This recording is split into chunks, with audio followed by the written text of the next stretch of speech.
Assalamualaikum warahmatullahi wabarakatuh. Bagaimana kabarnya Ananda Solih dan Solihah? Alhamdulillah baik ya. Sebelum kita memulai pembelajaran hari ini, mari kita awali dengan baca basmalah terlebih dahulu. Bismillahirrahmanirrahim. Alhamdulillah. Pada pertemuan hari ini, Ustazah akan menjelaskan tentang pembulatan hasil pengukuran panjang dan berat. Nah, sebelumnya kalian sudah mempelajari tentang pembulatan pada bab sebelumnya. Nah, sebelumnya mari kita awali dengan baca basmalah terlebih dahulu. Bismillahirrahmanirrahim. Alhamdulillah.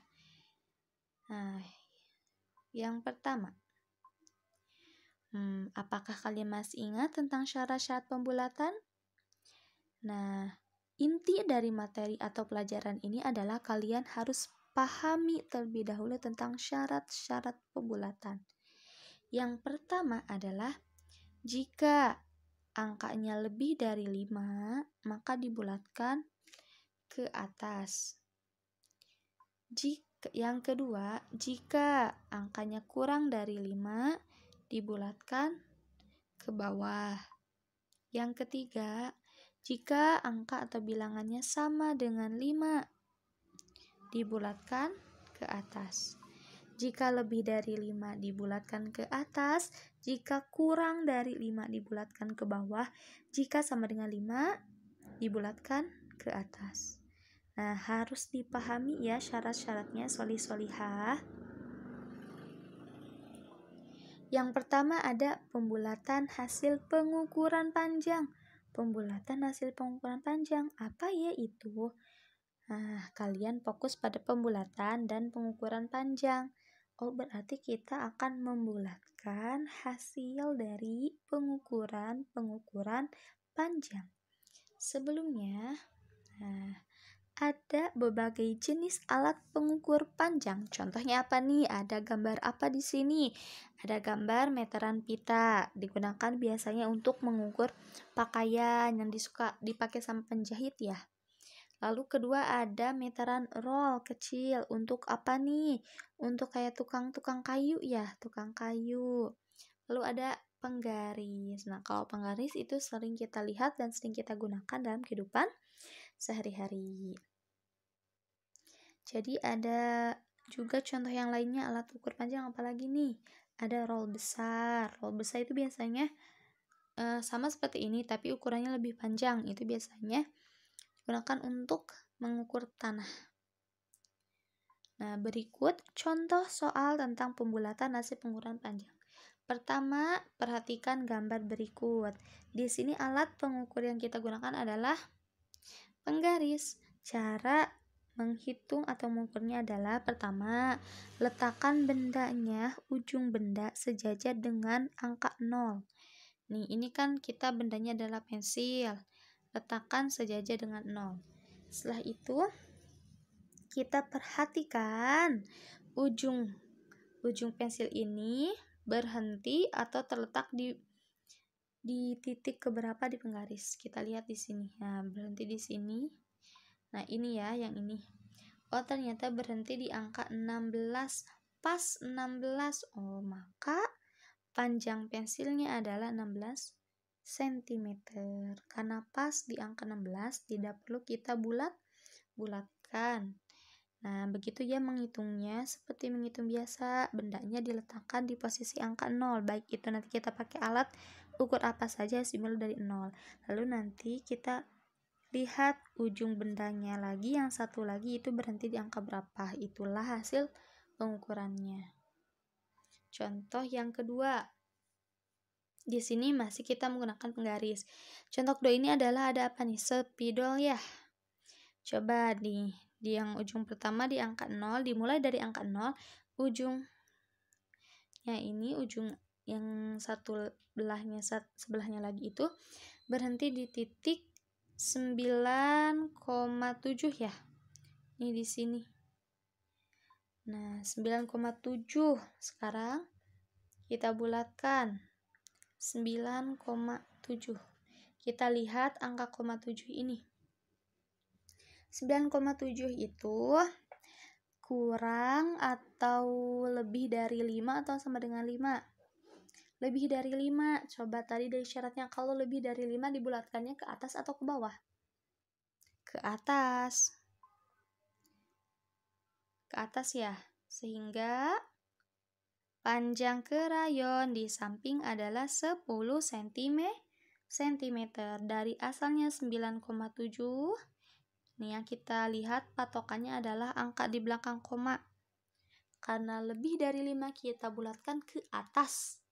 Dibulatkan ke atas yang asalnya 9 jadi 10. Seperti itu. Sekarang kita lihat contoh yang nomor 2. Di sini ada sikat gigi. Sama juga harus diletakkan dari titik 0. Sekarang kita lihat ujungnya berakhir di angka berapa?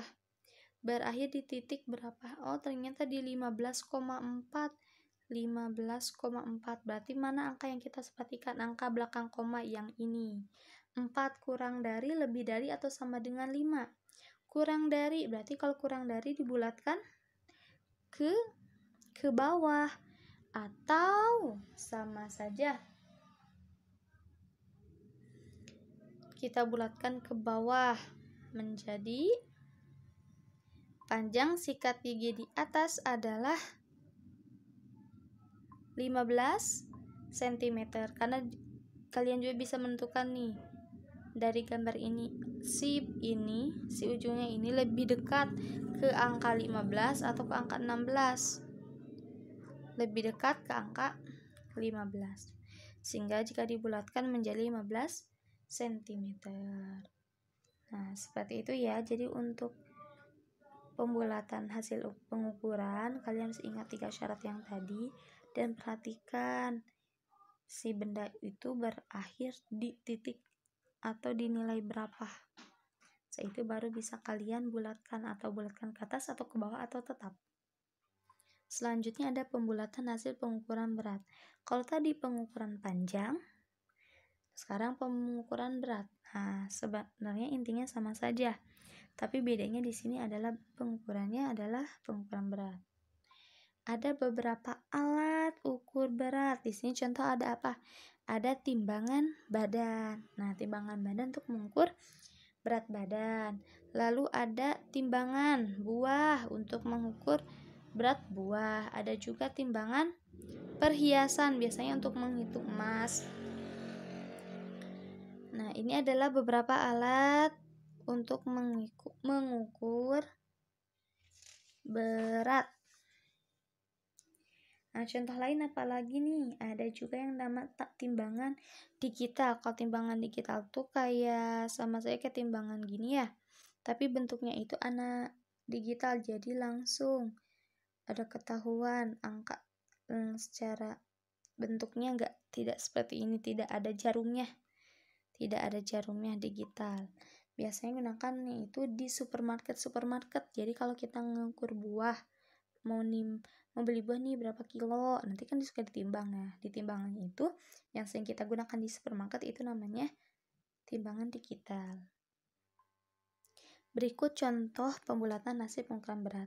Di sini kita akan membulatkan hasil pengukuran berat menggunakan timbangan buah. Coba lihat dulu yang warna hijau ini.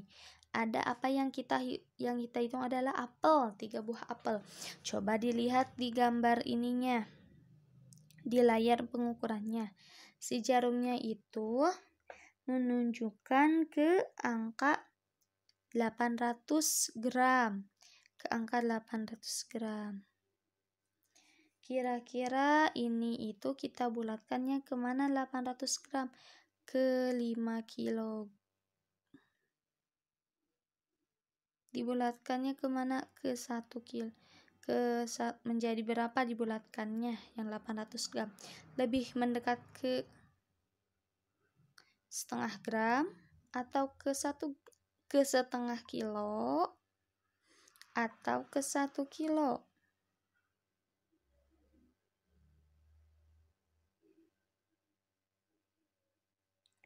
Lebih dekatnya itu ke angka berapa?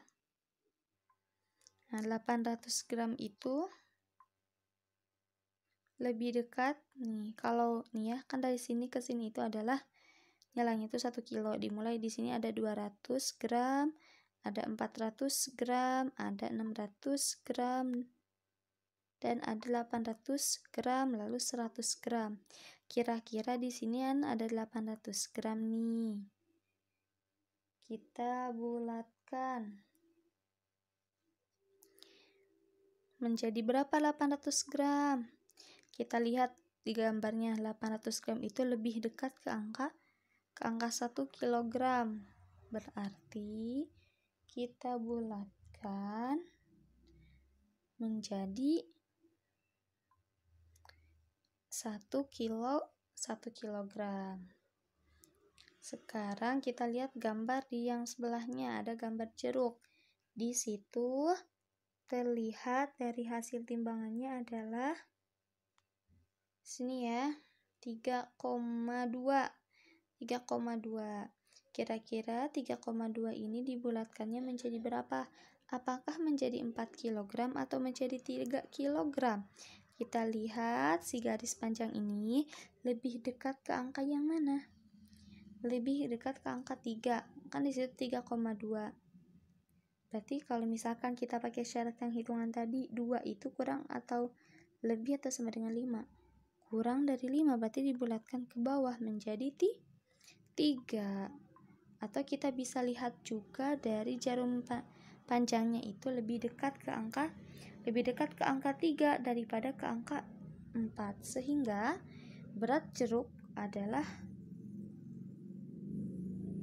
3 kg. Ustazah salah ketik. Jadi berat jeruknya itu adalah 3 kg. Nah, mungkin untuk pembelajaran hari ini Ustazah cukupkan sampai di sini. Intinya dalam materi pembulatan kalian harus memahami dulu 3 syarat yang tadi. Jika bilangan lebih dari 5 dibulatkan ke atas, jika kurang dari 5 dibulatkan ke bawah, jika sama dengan 5 dibulatkan ke atas. Dan kalian harus memperhatikan hasil pengukurannya, baik itu pengukuran panjang maupun berat. Baik, saja cukupkan. Mari kita akhiri dengan baca hamdalah. Alhamdulillahi rabbil alamin. Assalamualaikum warahmatullahi wabarakatuh.